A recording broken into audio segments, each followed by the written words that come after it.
انسان اپنے دل کو دیکھے تو خود ججمنٹ کر سکتا ہے کہ دل منور ہے یا دل سیاہ ہے. یہ بہت آسان کام ہے. ضروری نہیں کہ ڈاکٹر کے پاس جائیں گے تو ڈاکٹر بتائے گا. اس کا لٹمس ٹیسٹ ہم خود بھی کر سکتے ہیں.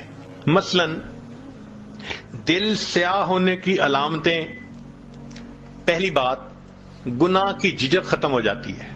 بیوی پوچھتی ہے دیر سے کیوں آتے ہیں؟ بس میں آتا ہوں، میرا کام ہے. تم کیوں پوچھتی ہو؟ تمہارا کیا واسطہ ہے؟ وہ جو ایک جھجک ہوتی ہے نا دل میں، وہ ختم. اچھا کوئی کیا کر لے گا؟ بیٹا کہتے ہیں ابو کو پتہ بھی چل گیا کیا ہو جائے گا. یہ جو جھجک کا ختم ہو جانا ہے، یہ پہلی نشانی ہوتی ہے دل کے سیاہ ہونے کی. اچھا کوئی میرا کیا بگاڑ لے گا؟ پہلے سکرین پہ کوئی ایسی شکل دیکھنے کے ڈرتا تھا، اور اب فیس بک کے اوپر تعلقات بنائے ہوئے ہیں اور ڈر بھی نہیں ہے کسی کا، اکاؤنٹ بھی کھولا ہوا ہے. تو جھجک کا ختم ہو جانا یہ پہلی نشانی ہے کہ انسان کا دل سیاہ ہو چکا. دوسری بات، نیکی کا بوجھل محسوس ہونا. نماز کو دل نہیں کرتا، مسجد آنے کو دل نہیں کرتا، نیک لوگوں سے ملنے کو دل نہیں کرتا، کسی بیان میں آنے کو دل نہیں کرتا، اللہ کے راستے میں نکلنے کو دل نہیں کرتا، تلاوت کو دل نہیں کرتا. یہ نیکی کا بوجھل محسوس ہونا، یہ گناہ دل کے سیاہ ہونے کی دوسری علامت ہوتی ہے.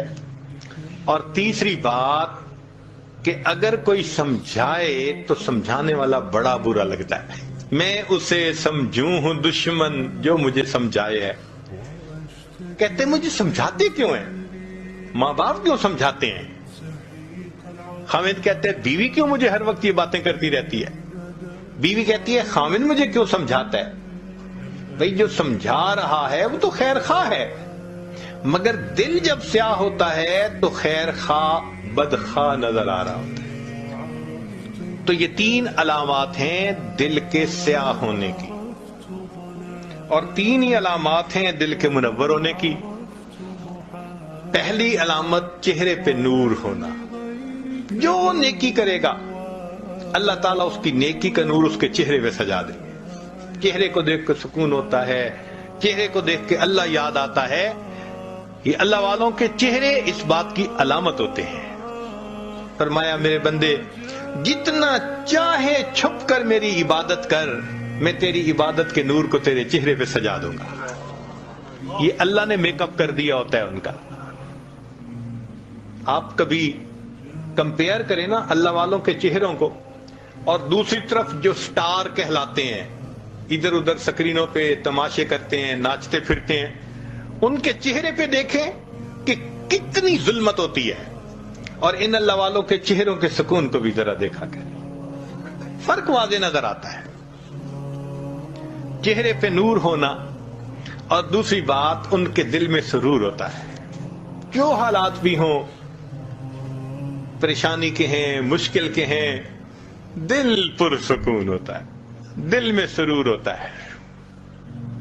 جائیے کس واسطے اے درد میں خانے کے بیچ، جائیے کس واسطے اے درد میں خانے کے بیچ، کچھ عجب مستی ہے اپنے دل کے پیمانے کے بیچ. دل میں ایک مستی ہوتی ہے، دل میں ایک لذت ہوتی ہے، سکون ہوتا ہے دل میں.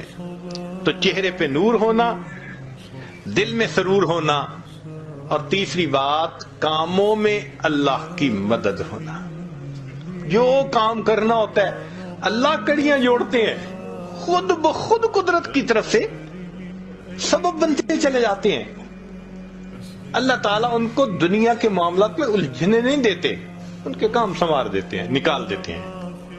اب اس کی مثال یوں سن لیجئے کہ ایک ہوتا ہے عام گھوڑا، تانگے میں، ریڑی میں جس کو استعمال کرتے ہیں، وہ ہمارے ہاں 20-25 ہزار کا مل جاتا ہے. ایک ہوتا ہے تیزی دوڑنے کا مقابلہ کرنے والے گھوڑے، کروڑوں میں، 2 کروڑ اور 4 کروڑ اور 12 کروڑ ان کی قیمتیں ہوتی ہیں. ان کی نسل، ان کی ہر چیز، ان کے لیے کتنی خدمت کرنے والے لوگ رکھے جاتے ہیں، ان کی خوراک کا خیال رکھا جاتا ہے. اب اگر کوئی ریکارڈ بنانے والا گھوڑا ہو تیز رفتاری کا، اور اس کے مالک سے کوئی آ کے کہے ذرا اپنا گھوڑا دے دو، میں نے یہ اپنے تانگے کے اندر اس کو استعمال کرنا ہے، وہ کہے گا میرا تیزی کا مقابلہ جیتنے والا گھوڑا، ریکارڈ قائم کرنے والا گھوڑا تانگے میں کبھی نہیں میں دے سکتا۔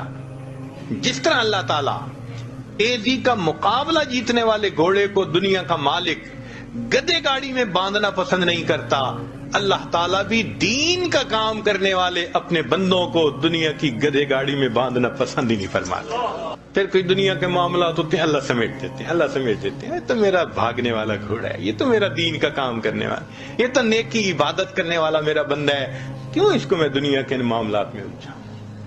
تو اللہ تعالیٰ اس کو محفوظ فرما لے۔